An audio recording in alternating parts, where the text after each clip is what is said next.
So less is actually more, इस चीज़ से मेरा क्या मतलब है?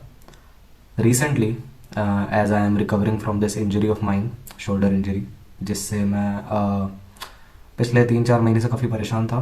तो अब जब मैं इससे धीरे धीरे रिकवर करते जा रहा हूँ, मैं नई तो नहीं, काफ़ी लोग इसके बारे में बताते हैं, बट मैं देखता हूँ कि इस चीज़ को लेकर लोग अपने ईगो को बीच में लेकर आते हैं एंड फिर वो लाइक मतलब इम्प्लीमेंट नहीं करते बेसिकली इसको। लेस इज़ मोर, इसका कॉन्टेक्स्ट है workout, training volume in the gym, ये इसका कॉन्टेक्स्ट है। एंड मैं इस चीज़ को रिसेंटली काफ़ी अच्छे से ट्राई कर रहा हूँ। And to be very honest, पिछले 2 महीने से मैं हर दिन जिम जा रहा हूँ कंटिन्यूसली। एंड पिछले 2 महीने से ऑलमोस्ट हर एक ट्रेनिंग सेशन में मेरी लिफ्ट ऊपर जा रही है। अब इस चीज़ को टोटली मैं ऐसे नहीं बोल सकता कि पिछले 2 महीने से मेरी जो हर एक लिफ्ट है ऊपर जा रही है एंड 2 महीने के पहले से मैं हर दिन ट्रेन नहीं कर रहा था ऑफकोर्स। बीच में ये ऑलमोस्ट 3 महीने का लाइक 2-3 महीने का जो गैप हुआ था शोल्डर इंजरी की वजह से मैं जिम नहीं गया था, तो उससे मेरा मसल लॉस बहुत ज़्यादा हुआ था। एंड फिर उसके बाद जब मैंने जिम को ज्वाइन किया तो ऑफकोर्स मसल मेमोरी की वजह से वो स्ट्रेंथ जो है वो वापस आ रही थी हर एक सेशन में। सो पूरी तरीके से इसको क्रेडिट नहीं दिया जा सकता कि इस नए ट्रेनिंग स्टाइल की वजह से मेरी हर एक लिफ्ट ऊपर जा रही है, ऐसा नहीं है। बट आई फील लाइक क्योंकि एज ऑफ नाउ अभी मैं अपना लाइक जितनी भी मेरी ट्रेनिंग जर्नी रही है पिछले 2.5 साल के लिए, पिछले 2 इयर्स 2.5 इयर्स के लिए, इस पॉइंट ऑफ टाइम पर मैं अपने मैक्सिमम बॉडी वेट पर हूँ, विच इज़ 61.5। आज सुबह का ये मॉर्निंग वेट था। सो या ये भी एक फैक्टर है जिसकी वजह से मेरी सेशन बाय सेशन लिफ्ट्स ऊपर जा रही हैं एंड मेरी स्ट्रेंथ इंक्रीज़ हो रही है, ये भी एक फैक्टर है। दूसरा फैक्टर, एक फैक्टर ये हो गया कि मेरी अभी मसल मेमोरी काम कर रही है। इट्स लाइक कि मैं न्यूबी गेन्स को एक्सपीरियंस कर रहा हूँ, जिसकी वजह से सेशन बाय सेशन मेरी लिफ्ट और परफॉर्मेंस ऊपर जा रही है। ठीक है, मेरी मसल काफ़ी अच्छे से डेवलप हो रही है। दूसरी चीज़ हो गई कि मैं जो है कैलोरी सरप्लस मैं खुद को रख रहा हूँ, जिसकी वजह से मेरा बॉडी वेट पिछले 2 महीने के अंदर ऑलमोस्ट 3.5 या फिर 4 kgs से ऊपर गया है पिछले 2 महीने के अंदर। या 30-50 दिन के अंदर मेरा बॉडी वेट जो है तो 3.5 से 4 किलो ऊपर गया है। तो एक रीज़न ये भी हो गया। बट स्टिल मैं ये सोचता हूँ कि लेस इज़ मोर वाला जो ये कॉन्सेप्ट है ट्रेनिंग स्टाइल में, अपने ट्रेनिंग स्प्लिट के अंदर ऑलमोस्ट सबको इंक्लूड करना चाहिए अनटिल अनलेस वो कोई 6-7 साल 8 साल 10 साल तक के लिए ट्रेन करने वाला एक बहुत ही एडवांस्ड लिफ्टर ना हो। अगर आप 2 साल के लिए ट्रेन कर रहे हो, 3 साल के लिए ट्रेन कर रहे हो और you are just a complete beginner, I think you should अपने ईगो को पूरी तरीके से साइड में रखकर लेस इज़ मोर वाली इस लाइन को अपने दिमाग में छाप कर एंड फिर तुमको अपनी ट्रेनिंग लगानी चाहिए। इससे बहुत ही लाइक बेनिफिट्स बहुत अच्छे हो रहे हैं, लाइक रिकवरी बहुत अच्छी हो रही है क्योंकि मैं बहुत ज़्यादा वॉल्यूम नहीं कर रहा हूँ, तो मेरी रिकवरी हो पा रही है। एंड ऑफ कोर्स रिकवरी एक बहुत ही इम्पॉर्टेंट कंपोनेंट है। इसके ऊपर मैंने पिछले अपने लाइक पहले मैं इसके ऊपर इतना ध्यान नहीं देता था, जिसकी वजह से मेरा जितना मैक्सिमम मसल गेन हो सकता था, जितना ऑप्टिमली मैं मसल गेन कर सकता था, उतना नहीं हुआ। एंड या इस चीज़ का एक हल्का सा मेरे को रिग्रेट बोल सकते हैं, बट या तो ऑफकोर्स अगर ये होता नहीं तो मैं सीखता भी नहीं। तो हाँ, इस वीडियो के through I would like to say कि प्लीज़ अपने जो भी तुम्हारा वर्कआउट स्प्लिट है, वर्कआउट रूटीन है, वट एवर इट इज़, अपने नंबर ऑफ सेट्स को देखो, अपनी जो है रिकवरी को देखो। क्या तुम्हारा एक लाइक तुमने जो पिछला वाला बैक डे लगाया था और जो अगला वाला बैक डे लगा रहे हो, तो ये दोनों पिछले वाले बैक डे से अगले वाले बैक डे पर तुम्हारी प्रोग्रेस ऊपर गई है या फिर नहीं, पहली चीज़।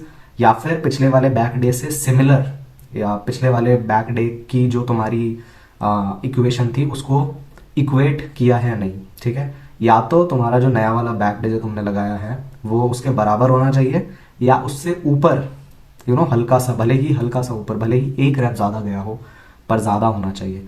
अगर कम हो रहा है तुम्हारा पिछला वाला बैक डे अच्छा गया था, अगला वाला थोड़ा ख़राब गया है, उसके अगला वाला अच्छा जा रहा है, उसके अगला वाला बराबर आ रहा है, ख़राब जा रहा है। तो ये चीज़ एक इंडिकेटर है, ये चीज़ इंडिकेट करती है कि अ, तुम्हारा जो रिकवरी है, तुम्हारी जो रिकवरी है, या तुम्हारा, अब रिकवरी यार बहुत चीज़ों पर डिपेंड करती है, न्यूट्रिशन पर, ट्रेनिंग वॉल्यूम पर, रेस्ट पर, है ना।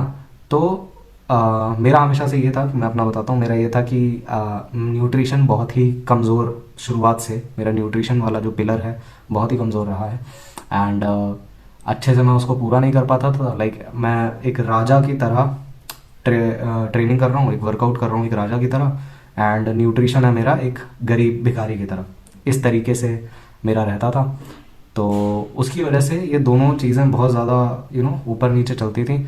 एंड ऑफ कोर्स क्योंकि मैं एक बिगिनर था, तो I still made gains, I still progressed. But इस पॉइंट पर लाइक पिछले, जैसे ही मेरे को पिछले 6 महीने से 7 महीने से मैं कोई अच्छा खासा इंक्रीज नहीं देख पा रहा था अपनी लिफ्ट्स के अंदर, कि मेरी लिफ्ट्स बहुत अच्छे से ऊपर जा रही हैं, एंड सेशन बाय सेशन जो है मेरी लिफ्ट्स अच्छी जा रही हैं, मसल जो है, मसल वेट, जो ओवरऑल बॉडी वेट है, मसल मास बढ़ रहा है, ऐसा भी नहीं हो रहा था।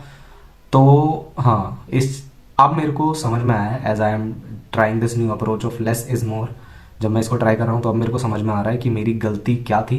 एंड ये बहुत ही ज़्यादा ईगोइस्टिक आई वुड से, या फिर बहुत ही ज़्यादा बचकानी गलती थी ये। आई मीन ये गलती होनी नहीं चाहिए थी, टू बी वेरी ऑनेस्ट। इसीलिए मैं ये वीडियो बना रहा हूँ, क्योंकि मैं देखता हूँ कि बहुत सारे लोग होते हैं, बहुत ही सारे एक्चुअली, ये गलती यार लाइक कोई रियलाइज़ नहीं करता कि ये गलती है।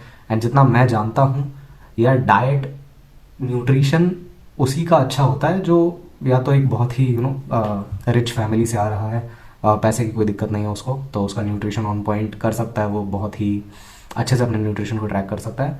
एंड इन केसेस वो लोग भी नहीं कर पाते, क्योंकि न्यूट्रिशन इज़ समथिंग जिसको तुमको ध्यान से करना होता है, एंड ऐसे लोग भी नहीं कर पाते। तो मेरी एडवाइस ये है, आपका जो वर्कआउट वॉल्यूम है उसको मॉनिटर करो, देखो अपनी रिकवरी, देखो देखो तुम्हारा पिछला जो जो भी डे था, पिछला बैक डे था, तो इस वाले बैक डे पर तुम्हारी परफॉर्मेंस कैसी है, ज़्यादा है, बराबर है, या कम है। इन पिछले 1.5-2 महीने की ट्रेनिंग में मैंने ये रियलाइज़ किया है कि उससे पहले जो 6 महीने थे उनमें क्या गलती कर रहा था मैं, बहुत ही बचकानी, बहुत ही बेकार सी वो गलती थी। पर अब जब मेरे को ये समझ में आ चुका है कि लेस इज़ एक्चुअली मोर, तो मैं इसको बहुत ही अच्छे से, बहुत ही स्पिरिचुअली फॉलो कर रहा हूँ। एंड बहुत मज़ा आ रहा है एक्चुअली। आई मीन मेरे को, मतलब इसके फ़ायदे बहुत हैं। मैंने अपना ट्रेनिंग वॉल्यूम जो कट कर रखा है, इट्स लाइक कि मैं आज का अपना एक्सप्लेन कर देता हूँ। आज मेरा बैक डे था, तो मैं गया, मैंने लैट पुल डाउन के 2 सेट लगाए। अब ये 2 सेट ऑल आउट, ठीक है, 2 सेट कंप्लीट फेलियर, जितना मेरे में जान थी पूरी लगा दी इन दोनों सेट्स में, ठीक है। एक सेट लगाने के बाद दूसरा सेट लगाने के लिए बीच में जो टाइम है वो 3-4 मिनट का तो रेस्ट हो ही जाता है, क्योंकि बहुत ज़्यादा जान लग जाती है फेलियर, और फेलियर के बाद भी पार्शियल्स निकालते रहने में। तो लेट पुल डाउन के 2 सेट लगाए ऑल आउट, मशीन रोज के 2 सेट लगाए ऑल आउट, एक वाइड ग्रिप मशीन रो का सेट लगाया, एंड यहाँ पर मेरा बैक ट्रेनिंग ख़त्म हो गया। इन टोटल 5 सेट लगाए मैंने बस, और ये 5 सेट टोटल ओवरऑल बैक के लिए थे। एंड इससे मेरी बैक पूरी तरीके से ऑलमोस्ट डिस्ट्रॉय हो जाती है। उसके बाद मेरे को लाइक एक और सेट लगाने के लिए जान बचती ही नहीं है, ऐसा हो जाता है। अब ऑफकोर्स मैं खुद को फोर्स करूँगा तो लगा पाऊँगा, बट हाँ, मैं उस चीज़ का ध्यान रख रहा हूँ कि मैं जंक ना करूँ, जंक वॉल्यूम ना डालूँ। एंड नई स्टडीज़ भी आ रही हैं, ऑफकोर्स क्रिएटर्स लाइक जेफ निपर्ट बता भी रहे हैं कि एक ट्रेनिंग सेशन में अगर तुम सिर्फ एक मसल के लिए एक ऑल आउट हार्ड सेट लगाओगे तब भी तुम्हारी मसल ग्रो होगी। तो अगर ये सारी चीज़ें सच हैं तो क्यों फालतू में अपने आप को इतना ज़्यादा पुश करना कि तुम्हारी मसल रिकवर ही नहीं कर पा रही है, तुम अगले वर्कआउट सेशंस में प्रोग्रेस ही नहीं कर पा रहे हो। तो हाँ, ये चीज़ें थोड़ी लेट रियलाइज़ कर रहा हूँ मैं, but realization is realize. I am very happy भाई, बहुत ही बढ़िया लग रहा है। एंड उसके बाद मैंने बाइसेप्स के 2 सेट लगाए, 2 dumbbell curl, normal dumbbell curl, alternating dumbbell curl के 2 सेट लगाए ऑल आउट, एंड एक सेट लगाया हैमर कर्ल्स का। उसके बाद मैंने अपने फोर आर्म्स के लिए 2 सेट लगाए, behind the back cable four arm curls जो लगाते हैं, तो वो किया। इस तरीके से मेरा वर्कआउट सेशन ख़त्म हो गया। तो हाँ, इस लेस इज़ मोर वाली ट्रेनिंग अप्रोच के फ़ायदे बहुत ही ज़्यादा हैं। नंबर 1, तुम्हारा टाइम बहुत सेव होता है, ठीक है। 40-45 मिनट में तुम अपना पूरा वर्कआउट सेशन ख़त्म करके, लाइक शुरू वार्म अप से लेकर लास्ट की स्ट्रेचिंग तक 45 से 50 मिनट में तुम अपना ये वर्कआउट सेशन ख़त्म करके घर जा सकते हो। टाइम एफिशिएंट बहुत ज़्यादा है। दूसरी चीज़ एनर्जी डिमांडिंग, मतलब ऑफकोर्स वो जो सेट होते हैं ऑल आउट हार्ड सेट्स वो तो एनर्जी डिमांडिंग होते ही हैं, बट ओवरऑल कंपेयर किया जाए तो तुम्हारा जो वॉल्यूम पहले बहुत ज़्यादा था और अब इसमें जो बहुत कम है, तो एनर्जी कंजम्पशन बहुत कम हो जाता है, ठीक है। मेंटल फटीग वो बहुत कम हो जाता है। एंड ऑफकोर्स एक चीज़ और नोटिस की है कि मेरे को अब जब पता है कि ट्रेनिंग वॉल्यूम जो है इतना कम हो गया, तो मैं हर एक ट्रेनिंग सेशन में जाने के लिए बहुत ज़्यादा एक्साइटेड होता हूँ। मेरे को ऐसा लगता है कि यार 4 सेट ही तो लगाने हैं, ठीक है। इन टोटल पूरे दिन के 5-6 सेट रहते हैं, 4-5 सेट ही तो लगाने हैं, लगा के ख़त्म। सो या आई मीन काफ़ी फ़ायदे हैं एक्चुअली इस लेस इज़ मोर वाली ट्रेनिंग अप्रोच के। एंड इस वीडियो में यही बताना चाहता था। इसको ट्राई करो एटलीस्ट, आई वुड से कि 1 महीने के लिए तो इसको ट्राई करो। ऑफकोर्स खुद ट्राई करो, फिर देखो यार क्या काम कर रहा है तुम्हारे लिए। एंड मेरे को ये पर्सनली बहुत ज़्यादा पसंद आ रहा है।